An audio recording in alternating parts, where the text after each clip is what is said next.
wadde nga ku Lwokutaano oluyiise kkooti enkulu yayisa ekiragiro ekiyimiriza obukulembeze bwa UPC okutuuza Ttabamiruka. Olunaku lw'eggulo pulezidenti wa UPC Jim Akena yagenze maaso n'okutuuza Ttabamiruka w'ekibiina okubaako ensonga ezoogerwako, wabula nga bannakibiina abasinga Ttabamiruka ono bamwetabyemu nga bayita ku mutimbagano oluvannyuma lwa poliisi okubalemesa okukuŋŋaanira mu wooteri ya Northern Gateway esangibwa e Kamudin mu disitulikiti y'Oyam. Ku nkomerero ya Ttabamiruka, Akena yafulumizza ekiwandiiko ng'ategeeza nga Ttabamiruka bwe yasazeewo okwongezayo ekisanja kye okumala omwaka gumu kimusobozesa okwetegekera okukwatira ekibiina bbendera ku ky'omukulembeze w'eggwanga mu kalulu ka 2026 kussa okukumaakuma bannakibiina nga beetegekera akalulu ka bonna.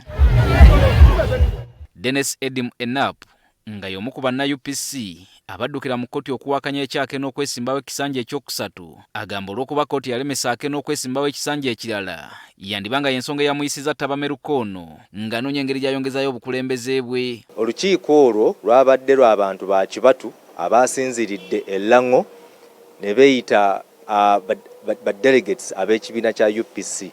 So tesobola kugamba nti ekibiina kya UPC nga kiyita mu delegates conference kyasazeewo.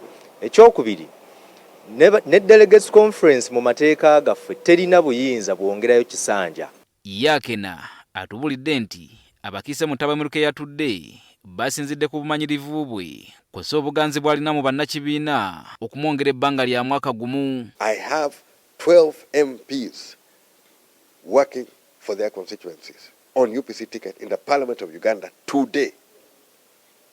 I had more than 120 who have picked forms. If anyone is doubting, please go and check on the ground. Kyokka bannamateeka bagamba nti Akena byonna bye yakoze byabadde mu bumenyi bw'amateeka kubanga wabaddewo ekiragiro ekimulagira obutagenda mu maaso na nteekateeka eno. Yabadde delegates conference wabadde lukuŋŋaana lwe basazeewo okutuulamu nga bo abantu. Lwaki tugamba bwetyo? Kubanga etteeka kasita wabanga waliwo interim order ekusitoopinga okukola ekintu kyonna ky'ogenda mu maaso n'okukola nga order yamaze ogiyisa, then kooti ejja kukiggyawo kuba kiba kikoleddwa mu bumenyi bw'amateeka. Bano bagamba ekyakena okulumiriza nga bw'atafunangako ku kiragiro kya kkooti nga kimuyimiriza okutuuza Ttabamiruka tekitegeeza nti ebyavudde mu Ttabamiruka ono biri mu mateeka. Now I have come to understand and I have since seen that there was an order issued, but I had not seen it before I went for this delegates conference. This court order was issued very late. The circumstances under which it is issued, I think those are issues which lawyers are going to debate about. Ekyogaano tebagimusavize physically ne bakubako stamp muno tufunye order, tekijjaawo muno order baagifunye. Ku Lwokutaano kkooti we yawa ekiragiro kyayo, Akena n'abakulembeze b'ekibiina baaweerezebwa obubaka obwo mu WhatsApp.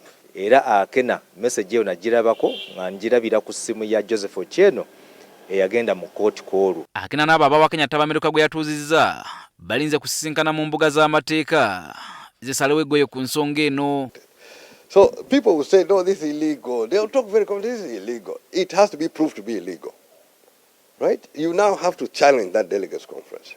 Era n'okugenda mu maaso tugenda biwakanyiza mu kkooti, tugenda kuwandikira chairman w'akakiiko k'okulonda tumutegeeze nti ebyo byonna byakoleddwa abantu ba kibatu. Entalo z'obukulembeze mu UPC zirabika nga si zaakuggwa kati nga mu kiseera kino abantu basatu okuli Jim Akena, Dennis Edim Enap ne munnamateeka Peter Walubiri buli omu yeeyogerako nga pulezidenti wa UPC nga kati ekirindiriddwa kwe kulaba obanga kkooti enakkiriza ebyo ebyayisiddwa mu Ttabamiruka.